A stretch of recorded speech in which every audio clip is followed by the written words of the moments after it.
Good morning and welcome to Storytime with Miss Morgan here at the Tennessee State Museum. So we had that really amazing book last week about those iconic women. This week we're going to read a book about a little girl who does something pretty strange for the time she's living in. But before we get started, let's look at our visual schedule. We're going to sing our welcome song, have story time, talk about our activity, and go find our artifact in the museum. So before we get started, let's warm up those talking hands. All right, you ready? And let's sing our good morning song. So remember, our signs are happy and good morning. So let's practice one more time. So happy, take your hands like you're fanning yourself, say happy. And good morning, take the fingers to your chin and say good morning. Great job. You guys are doing such a wonderful job. Good job. All right. So remember, we're going to sing it twice. So you ready? Good morning to you, and how do you do? I'm happy to see you. Good morning to you. Oh, great job. Ready again? Say, good morning to you, and how do you do? I'm happy to see you. Good morning to you. Oh, great job. Good, good, good, good. Are you guys ready? It's now time for story time. Let's go. You guys did so great. I am so proud of you. Your talking hands look amazing. So let's take off our welcome song. All right, are you ready for story time? This week's story is called Born to Ride, a story about bicycle face. That's a strange thing. Let's see what that's about.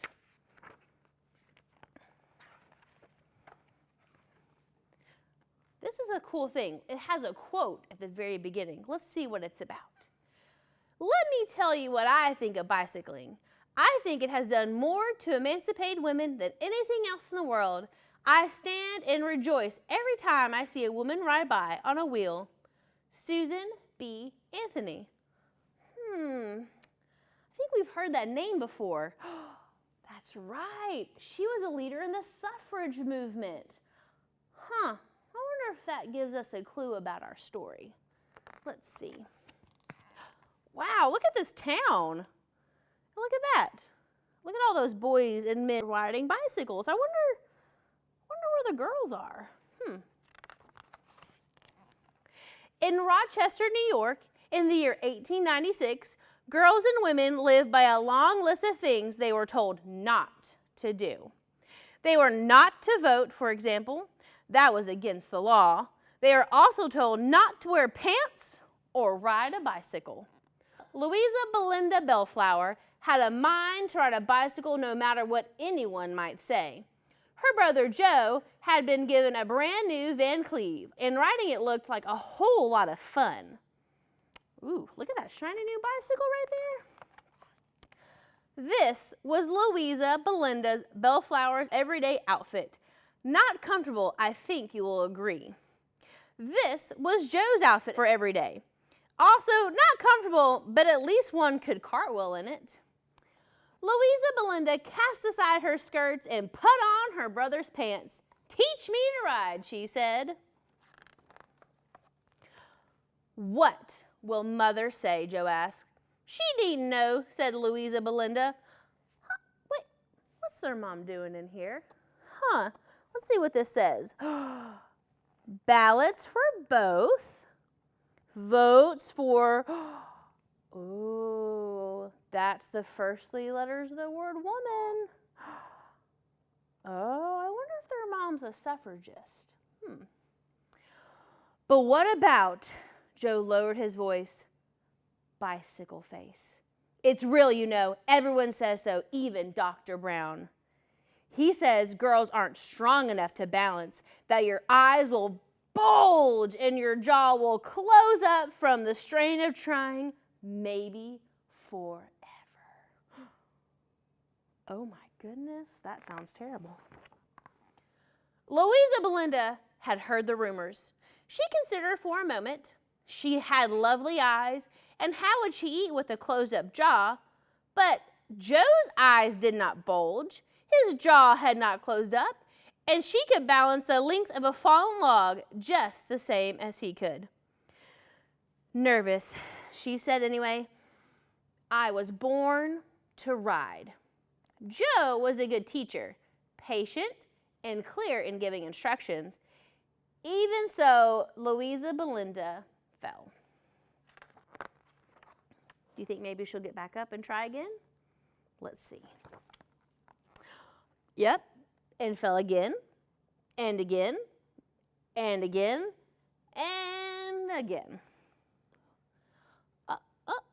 Look at all these people. They're heading to this house. Oh, she's carrying a Votes for All sign. Joe said, want to call it a day? Louisa Belinda hurt all over. She touched her eyes and tested her jaw.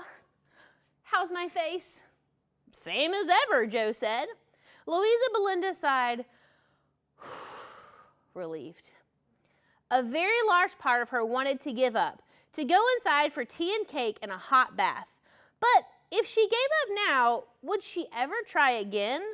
So she said, I will ride. Oh my goodness, do you see the tea and cake? That's what she's talking about, going inside, but look at all these men, and look, there's a man there too, and they're all making signs that say votes for women, votes for all, ballot for both. I think her mom might be a suffragist. How cool is that? So, she hopped back on, wobbled, then lo, she rode. With some alarm, she felt her eyes bulge and her mouth widen into a gigantic, joyous smile. Look at that smile. All right, let me see your big smile. Say, cheese. Oh, I just love those smiles. Good job, guys. Like a bird in flight, she soared over the hill. Like a fox on the prairie, she skimmed the ground. Like a bear, she roared, hello, world. This is my bicycle face. Everybody say, you go, girl. Those pants seem quite practical, Louisa Belinda, said her mother. They are. Man, look at that car wheel. I'd give her a 10 out of 10 on that one. Joe, dear, said Mother, is Father's bicycle in good riding condition? Tip-top condition. Oh, you guys, check it out. What's her mom doing? Those don't look like kid pants. I wonder if she's going to make some pants for herself. And look, she has a Votes for Women sash. How cool is that? Louisa Belinda grinned. Mother, she said, what will your bicycle face be, I wonder? Look how cool. And look at that. She's wearing pants. That would have been very scandalous back then. Girls and women weren't supposed to wear pants. Man, they are breaking all kinds of rules, and I'm here for it. Oh my goodness, look how the town has changed. Look, do you see all the women riding their bicycles? And look, they're having a Votes for Women rally. How cool. You guys, I have something to tell you about Votes for Women in just a second, but look at this. We have some cool pictures about Bicycle Face. Here are some advertisements for women's clothing. And look, we have some real pictures. That is so neat. So let's look at this picture again. You see this Votes for Women rally? They're at the little gazebo. Did you know we had these all over Tennessee too? In fact, we had a really famous one here at Centennial Park in Nashville, where the women marched to the park and had a huge rally, and they gave speeches and all kinds of neat things. And that's one of the cool things I like about this book, is you remember how when Belinda fell down, she said, you know, she thought about giving up, because you guys, I don't know about you, but falling down is the worst. And when you're learning to ride a bicycle, you do that a lot, because it takes a lot of practice to ride a bicycle. And so she could have just given up, because lots of people, you know, told little girls and women that they couldn't do things because they were just girls and women. But what did Melinda do? She got back up on that bicycle and she tried it again. And you know what? She found her bicycle face. And, you know, her mom and those women are making these signs that say, votes for women.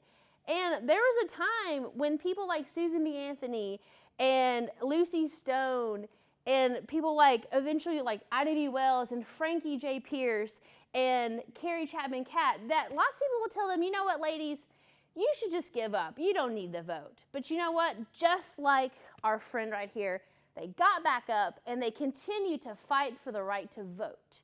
And that passage was on August 18th, 1920. And that gave women the right to vote. That's the 19th Amendment. But unfortunately, it still would take many, many years for all people to be included in that vote. So just like our friend here, they never gave up, and neither should we. We should always fight to change the things that we don't like and we don't think are fair. Because if we fall off that bicycle and we don't get up, then someone might not. And we have to be like our friend here and just get back up, dust off those pants, and try again. Because I believe in you, and I know you guys can change the world, one bicycle ride at a time. So let's check our visual schedule. We've done our story time. All right, it's time for art. Now this art is pretty cool. We're making a bicycle wheel sun catcher for your window. So what you'll need is a paper plate, a coffee filter, some tape and markers, and a pair of scissors. So what you're gonna do is you're gonna fold your plate in half like this, and you're gonna probably need some help from an adult, but you'll draw these little triangle shapes like this, and then you'll cut out the middles, and when you're all done, you will tape your coffee filter that you've colored with markers to the back, and when you hang it in the window like this, the sun is gonna come through it and it'll make it kind of glow. It's really cool. So you can hang it like this, or you can hang it like that, and you'll see the sunlight coming through to you on the other side. So hang it however which way you like it. But I think these are really fun. And you could even decorate your whole window with a bunch of bicycle wheels, I think would be pretty cool. So before we go upstairs, let's look again at our visual schedule. We've done our art. Woo, now it's time to find our artifact. I'm so excited for this one because, you guys, it's so cool. We might just have a bicycle in this museum. Let's go see. You ready? Wow, look at all this stuff up here. You guys, we're in our Change and Challenge gallery here at the Tennessee State Museum. So we just read Born to Ride. So I think we're looking for a bicycle. I wonder where it could be. Here it is. Look at this bicycle. How cool is this? It's from about 1900. That makes it 120 years old. Whew. Doesn't look a day over 89 though, let's be honest. They're looking pretty good. But that means this bicycle is a little bit younger than the bicycle in our book, because the bicycle in our book was in 1896, and this one wasn't made till about 1900. So the one in the book was a little bit older. But you know, I don't think it really changed very much. The one in the book looked almost exactly like this one, except it was a different color. But let's look at this bicycle. It has 2 wheels, check. It's got the pedals and the seat and handles. Yeah, you know, in about 120 years, they really haven't changed the bicycle, which is good, because if it ain't broke, don't fix it, right, guys? You know, I look at this bicycle and I think of all the adventures the person who purchased this must have had. Maybe it was a little girl, or maybe it was a newspaper man and he took this to cover the suffrage movement happening here in Nashville.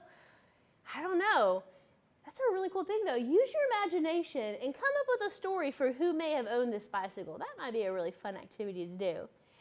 You know what? Another thing you can do is, if you have a bicycle, go for a ride. But before you do that, remember, always ask an adult before you go outside. Safety first. Get you a helmet, because we want to keep that noggin nice and safe. And number 3, you got to make sure you have water with you, because it is August in the South. It is super hot here. We don't want you to get dehydrated. So if you have a bicycle, go outside and take a ride today. And if you don't, that's okay.